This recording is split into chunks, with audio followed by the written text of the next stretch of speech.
you down to go to UAW? Hell yeah, I'm always down to talk about unions, baby. Yes. This is one of the continuing storylines that is exciting. Even this morning, we had more updates here. So, UAW strike rolls on. Shawn Fain has come out and said, one of the first headlines I saw here, that he's ready to unionize more of these workers. We've had discussions for each of the past few weeks about whether this union activity is going to give non-union automakers like Tesla, Toyota, Honda, is that going to give them an advantage, especially in the transition to EVs that we're about to be seeing in full swing? Well, Shawn Fain, he's listening, and he says, workers at Tesla, Toyota, Honda, and others are not the enemy. They're the UAW members of the future. Next, we're going to organize non-union auto companies like we've never organized before. God, I love that, dude. That gets me so hyped. Yeah. Oh, it gets me so hyped. Shawn Fain, dude, what an awesome president you are of the UAW. This is amazing. Jim Cramer was absolutely right to fear you. You are one to be feared. Yeah, it's fantastic. But first, they have to finish the strikes on the big three. So Monday, so we're recording this on Tuesday. Yesterday, it was announced that 6,800 more workers are starting to strike at one of Stellantis' most profitable plants, which is a Ram truck facility. Shawn Fain said this about that. He said that despite having the highest revenue, the highest profit margins, and the most cash in reserve, Stellantis lags behind both Ford and General Motors in addressing the demands of their UAW workforce. So that's why he's like, listen, we're out the door.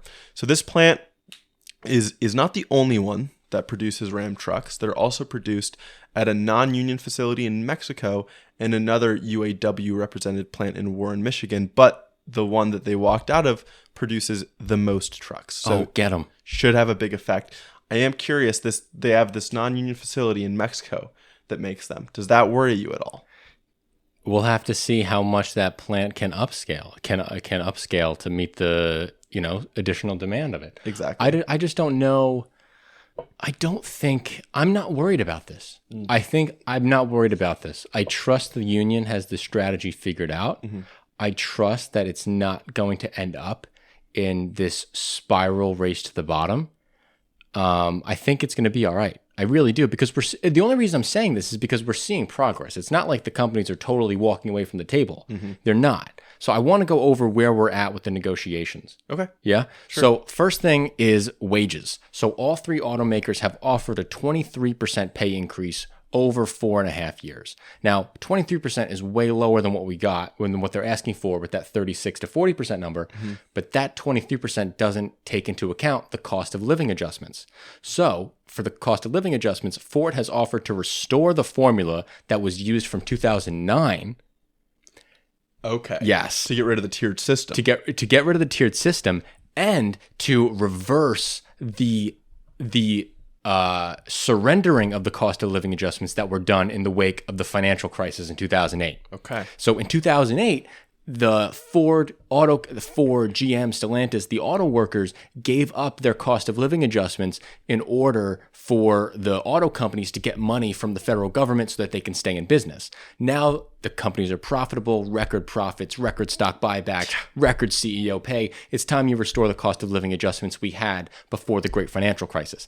And so Ford and GM look like they're ready to restore completely, but Stellantis is lagging behind. And because Stellantis is lagging behind on this cost of living adjustment, that's why we saw the 6,800 workers walk out on the Ram plant. Yeah. Yes. I like more and more, I'm just loving this strategy by the UAW leadership, right? Because by not having everyone strike at once, they have the most amount of leverage that they could, right? Because they can point to specific things that the auto companies are holding out on and say, because of this, another plant gone, mm-hmm. right? And they can just keep doing that. Yeah, and it's perfect, this ramp up method, right? And you're able to quickly, move resources from one plant to another, and you don't have to pay all the workers for the striking for striking and making sure that they keep their salaries whole. You can only target one specific area, target the most profitable plant,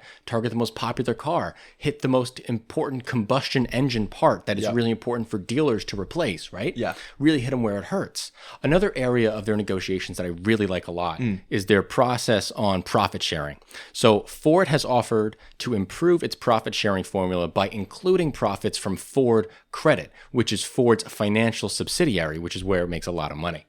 Interesting. So if that gets involved in the profit sharing for the employees, they're going to be seeing a lot more money in that. Okay. Stellantis and GM both want to maintain their current profit sharing formulas, but GM has offered to make the profit sharing system available to temporary workers, showing progress, while Stellantis has not shown any movement at all towards the issue.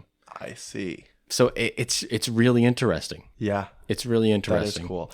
The one other thing that happened this morning that is kind of supports this idea of the power of the slow, not all at once strike. GM this morning had an earnings call, and they announced better than expected third quarter results with profits over $3 billion. Less than 4 hours after that happened, Shawn Fain comes out and he's like, "Oh, we're gonna strike at your plant in Arlington, Texas. It builds some of GM's most highly profitable SUVs, and it was great." He's like, "Yeah, this is a sign that you probably aren't realizing yet how important it is that you have your workers and that you can see to our demands. So we're just going to remove that bit of production." Wow. GM, for what it's worth, it is affecting them. And it's seen by the fact they had to withdraw their 2023 profit outlook and announce that they would slow their EV rollout plan in favor for profits. Oh, God. Yeah. So something that we've kind of feared. I think this is going to be worth it. Okay. I think. I'm not sure, though. It's hard because we need what we're struggling with is we need to transition to electric vehicles. We have to make the leap. We talked about how important it is, especially for the United States, that I don't remember the number offhand. Maybe you do. What percentage of our emissions come from cars? Do you remember? 37%.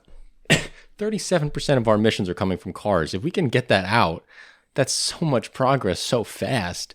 And we need to be able to start producing that stuff now so we can increase the economies of scale and get these things pumping out.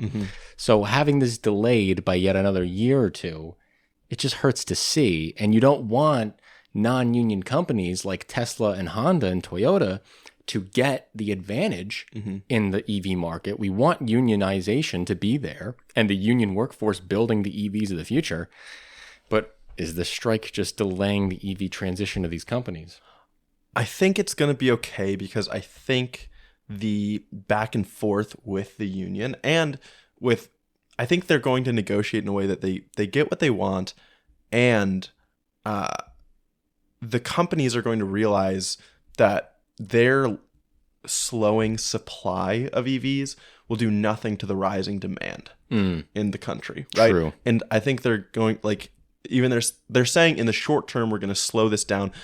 Specifically, it was like, we aren't going to invest in 2023 because they don't want those costs on their 2023 books, right? So it's like, it's all financial stuff. I think the actual production is just it's going to be fine. Oh, I see what you mean. Like they're just going to wait to Q1 2024 instead of Q4 2023. Exactly. Oh, okay. That's totally different. That makes me feel way better about it. No, they're still going to be doing it. They still know they need to do it, right? Right. So it is going to be the fastest growing market in the United States, right? It's going to be huge in the next 5 years. So yeah, it's just not in their interest. But UAW making progress. They've also won like 2 weeks of parental leave. Oh, which is sick. That is awesome. That's already won. That's under that. Every company has agreed to that. So Huge. Just awesome progress.